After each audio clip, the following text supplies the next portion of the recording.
Goeiemôre, geliefdes. Kom ons word stil voor die Here. Ek is die Alfa en die Omega, sê die Here, wat is en wat was en wat kom, die Almagtige. Amen.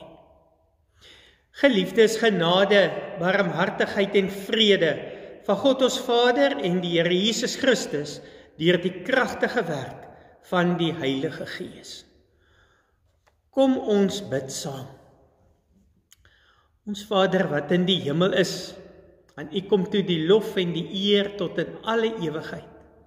Vader, U regeer oor hemel en oor aarde, oor al die magte en die geeste in die lig, en ook al die koninkryke van die aarde. Ja, Vader, U is koning. U alleen, niemand anders nie. U regeer altyd deur. Amen. Ons gaan vandag ons reeks uit Haggai klaarmaak deur te lees van die laaste 4 verse van Haggai. Maar voordat ek lees, wil ek net graag vir u 'n bietjie agtergrondsinligting gee. Die belofte waarvan ons nou gaan lees, is 'n messiaanse profesie. Ek het al voorheen vir u gesê, ons binne die AP Kerk lees die ou vertaling, omdat ons glo dat daar profesieë in die Ou Testament is, wat heen wys na Jesus Christus. So wanneer daar hiervan met Zerubabel gepraat word daar nie net, word daar nie bedoel Zerubabel as individu nie, maar van die koningskap, wat, soos God beloof het, van die geslag van Dawid behoue sal bly.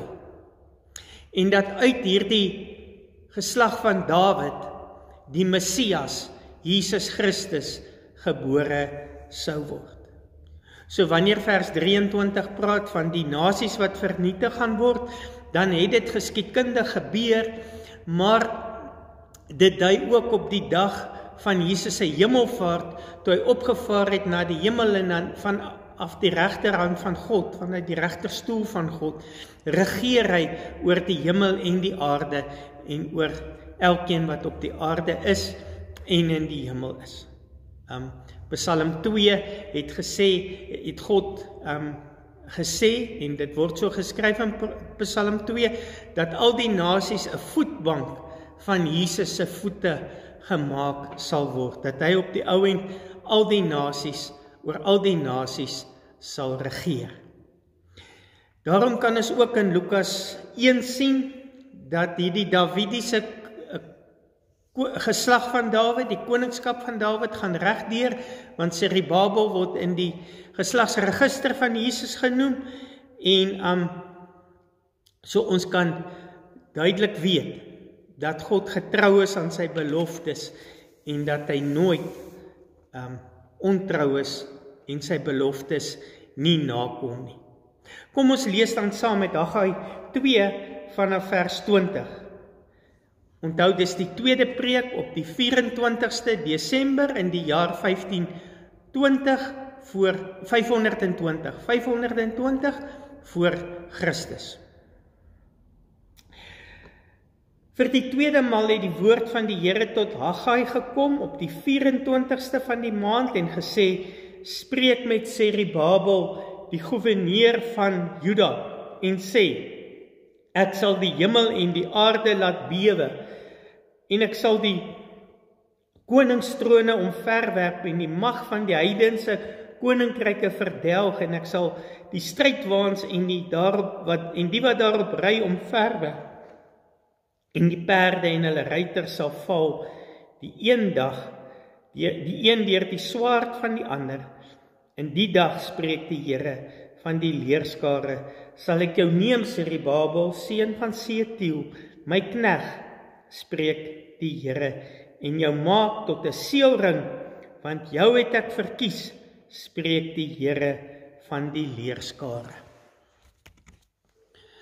Geliefdes, tot sover ons skriflesing, ons teksvers, vers 23, die tweede gedeelte, en jou maak tot 'n seelring, want jou het ek uitverkies, spreek die Here van die leerskare. Geliefdes, ons weet van tekenmagte. Miskien weet die kinders nie, maar toe ek jonger was, vandag is dit nou nie meer so algemeen nie, maar in ons dae het ons chequeboeke gekry, en dan het 'n pa vir ma tekenmagte gegee op sy chequeboek. Dit beteken dat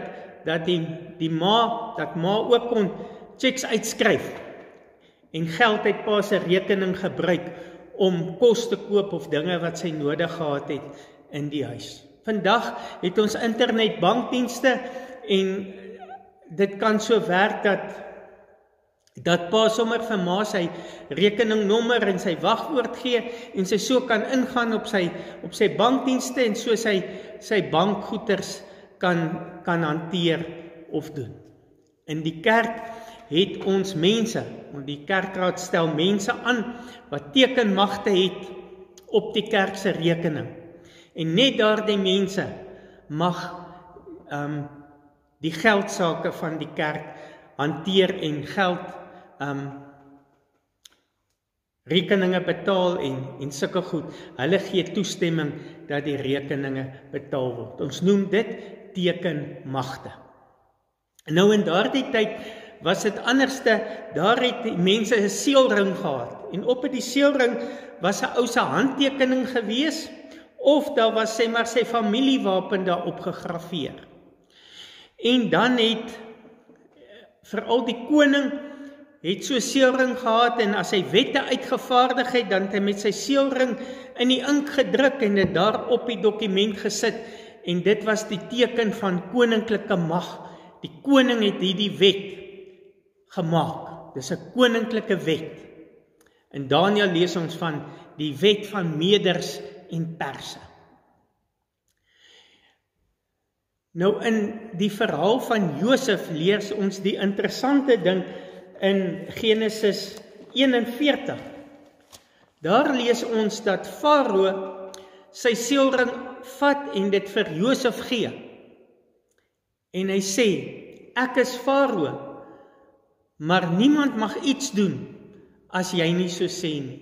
So deur daai seelring vir Farao te gee, daai seelring is altyd aan die regterhand gedra, vir Josef te gee, het hy vir Josef mag gegee, koninklike mag gegee. So hy het nie sy tekenmagte afgestaan nie, hy het nog meer gedoen, hy het sy koninklike magte afgestaan aan Josef. Dieselfde het gebeur met Ahasveros, met Mordegai in die verhaal van Ester. So dit is belangrik dat ons hierdie dinge weet rondom die seelring, want God sê later in die gedeelte in ons teksvers sê hy vir Zerubbabel, ek gaan jou tot 'n seelring maak, want ek het jou verkies. Nou in Haggai se tyd het die Israelitiese volk swaar gekry. En ons lees in die eerste hoofstuk dat hulle nie respek vir God gehad het nie. God was nie die eerste prioriteit in hulle lewe nie. En dis wat Haggai, die boek Haggai ons wil leer, is dat God die eerste prioriteit in jou lewe moet wees. As ons hoor in die eerste gebod, jy moet die Here jou God alleen aanbid. Jy mag nie ander gode hê nie, nie wat in die hemel is en ook nie wat op die aarde is, ook nie wat in die see is nie. Dan is God ernstig daaroor. Die volk wat teruggekom het Jerusalem toe, het nie respek vir God gehad nie. En daarom het dit met hulle swaar gegaan. Daarom het hulle nie die seën van die Here ontvang nie. Hoekom bly God getrou aan sy beloftes? Hoekom red hy hierdie volk wat geen respek vir hom het nie? Omdat hy vir hulle lief is. Uit genade alleen word hierdie volk verlos.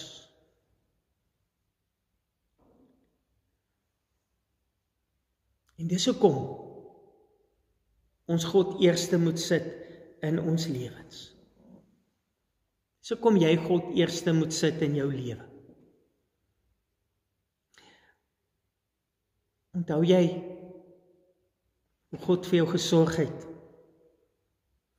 Hoe hy aan die deur van jou hart geklop het, totdat jy oopgemaak het? Hoe hy sy genade aan jou bewys het, deur Jesus Christus aan die kruis te laat sterf vir jou sondes?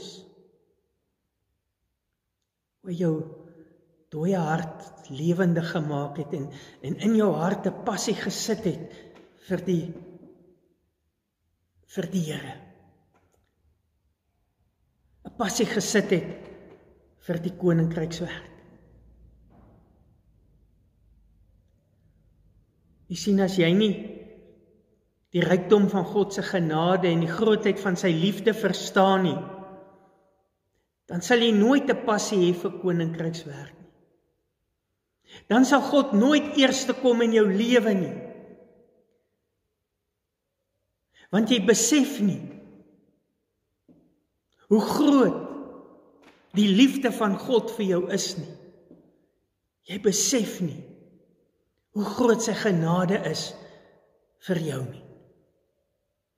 Alles wat jy het, kom van God af. Hy het jou losgekoop van die dood.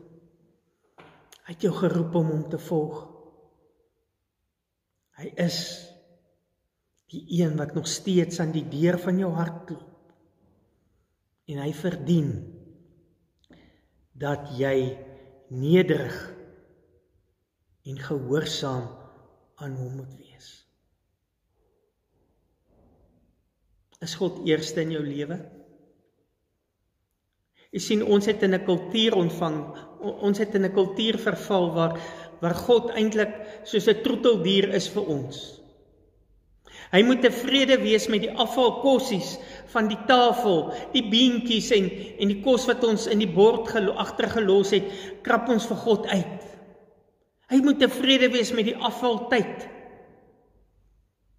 met die oorskiettyd, met die oorskiet eer wat ek hom kan gee. Want ek is so besig om my eie koninkryk te bou, net soos wat die volk in Haggai se tyd so besig was om hulle eie huise te bou en hulle eie boerderye om te sien, dat hulle nie tyd vir God gehad het nie. Vir baie mense is God maar net 'n troeteldier. En as God vir jou 'n geleentheidsgod is, dan is jy besig om hom te verwerp vir wie hy regtig is. Jy word geroep om God te dien as die lewende en enigste koning.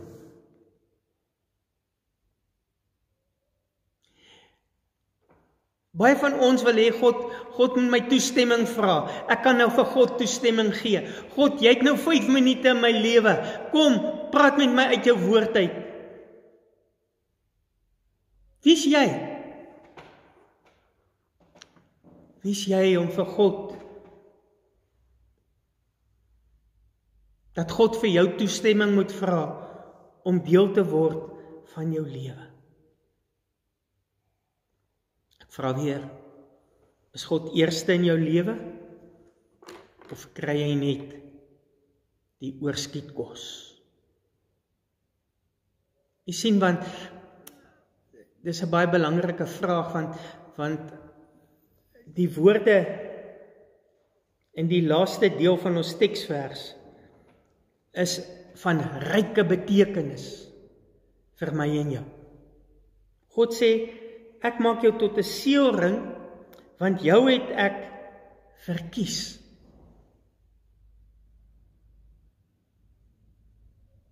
Ek maak jou tot 'n seelring, want jou het ek verkies. Liewe broer en suster, jy's gekies. God het jou gekies om sy kind te wees. Oorblyfsel van die volk van Juda, julle is gekies. gekies om die verlossingswerk van God voor te sit. En as die feit dat jy gekies is en uitgekies is om God se kind te wees, jou nie motiveer om heilig te lewe nie, dan weet ek nie wat sal jou motiveer nie.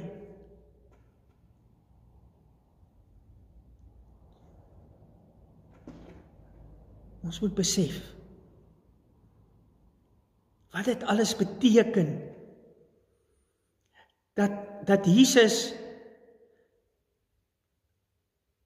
vir ons aan die kruis gaan sterf het en ons losgemaak het van die woestynlewe en die sonde, ons uit die woestynlewe uitgehaal het en op pad geplaas het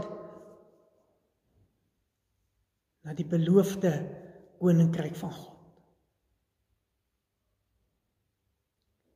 En het die verlossingswerk is nie maar net sommer luk raak nie, maar dis omdat God my spesiaal gekies het om sy kind te wees, gekies het om deel van sy koninkryk te wees.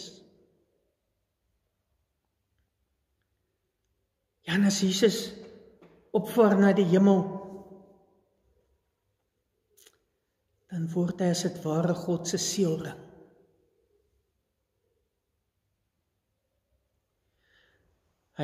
God dra sy mag oor aan Jesus en hy regeer oor hemel en aarde. En luister, wat staan daar in Openbaring 5 vers 10? Ek het julle gemaak konings en priesters vir ons God, en ons sal konings as konings op die aarde heers. Hoor jy dit? God dra sy regeermag, God dra sy regeermag oor na Jesus, en Jesus dra dit oor aan ons. Nie tekenmagte nie, regeermag. En hy sê vir ons, julle sal as konings heers oor hierdie aarde, op hierdie aarde. En dit sluit aan by Sondag 12 van die Heidelbergse Katekismes, vraag 32, waar ons verlede week gesê het, wat beteken dit om Christen genoem te word? Ek het deel aan die salwing van Christus. En hoor nou, hoekom is die kerk belangrik? Sodat ek sy naam sal bely, sodat ek myself as lewende dankoffer aan hom toewy en met 'n vrye en goeie gewete in hierdie lewe teen die sonde en die duiwel stry. En hierna in ewigheid met hom oor alle skepsels regeer. Wat moet ek doen met die koningsmag wat ek het? Ek moet die Here Jesus se naam bely. Roy Strauss, 'n evangelis hier van Appington, wat met die krokodille boer, ek weet nie, het al seker baie van sy goed op Facebook gehoor. Hy sê hierdie week op Facebook 'n ding wat my baie diep getref het. Hy sê, die Afrikaner volk leer eers hulle kinders om 'n dop te skink, voordat hulle kinders leer van die Here Jesus Christus. As ek myself 'n Christen noem, moet ek die naam van Christus bely. Ek moet myself as 'n lewende dankoffer aan hom wy. Wy jy jouself aan die Here? Of is jy besig om jou eie koninkrykie te bou en met 'n goeie gewete in hierdie lewe teen die sonde en die duiwel stry?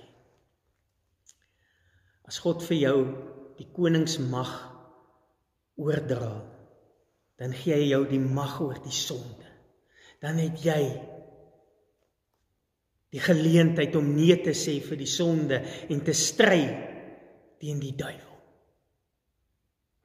Want God sê in sy woord, ek sal jou nooit bo jou kragte versoek nie. En nou vra ek jou, wie se koninkryk dien jy op die oomblik? Koninkryk van Satan of die koninkryk van God? Waar Jesus Christus die koning is en waar hy regeer. Of is hy ook maar besig met korrupsie? Sit in die regeeramp as koning in die koninkryk van God, maar hy is besig om Satan se belange te bevorder en uit te brei.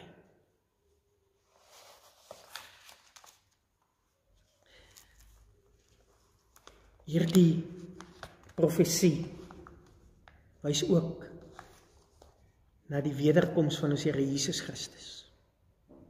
In die dag praat van die oordeelsdag van die Here. En weet jy wat het die Here met Joachim gedoen? Ons lees in Jeremia 22. Jy moet onthou, die konings in Israel het regeer met die gesag van God.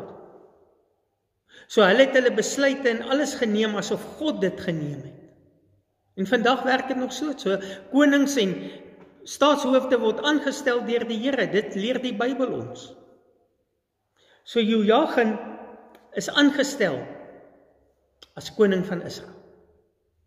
En hoor wat sê die Here vir hom.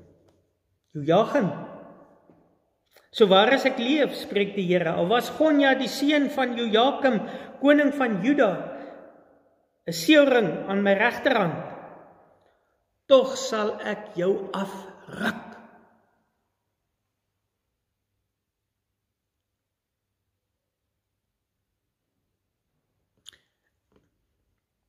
Gaan God die seelring van jou vinger afruk, omdat jy nie priester, profeet en koning is in hierdie wêreld. Jy sien, want dis die kerk se taak. Dis jou en my taak om te sorg dat die evangelie boodskap, die verlossingsboodskap van ons Here Jesus Christus uitgedra word oor die hele wêreld. Ons vier vandag die 200 jaar se bestaan van die Bybelgenootskap. 'n Instansie wat God voorsien het, daar moet wees oor die hele wêreld, wat die Bybel, die woord van God druk, sodat elkeen dit kan hoor in sy eie taal. En hy gee daai woord vir my en jou, om die verlossingsboodskap, die genadeboodskap van God, uit te dra aan almal daar buite.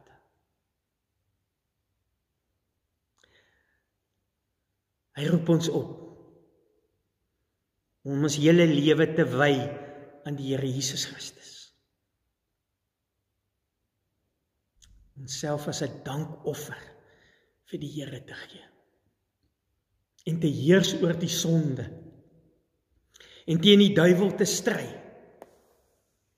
En saam met God tot in ewigheid te regeer, sê die katekismus. Jy is so bevoorreg. God het jou gekies.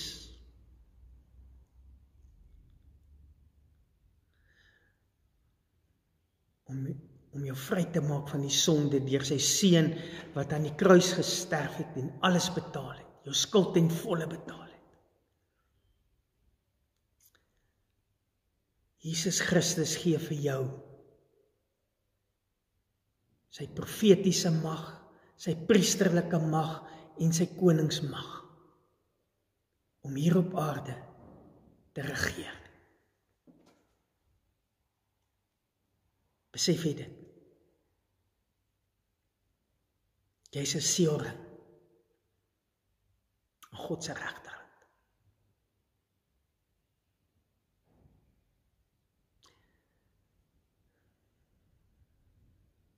genade, onbeskryflik groot.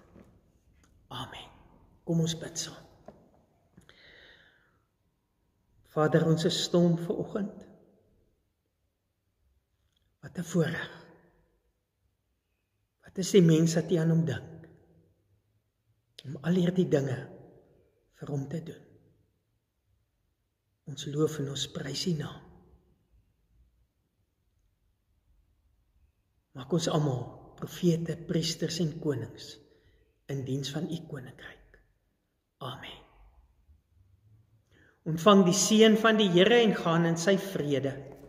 Mag die genade van ons Here Jesus Christus, die liefde van God en die gemeenskap van die Heilige Gees met u wees en bly. Amen.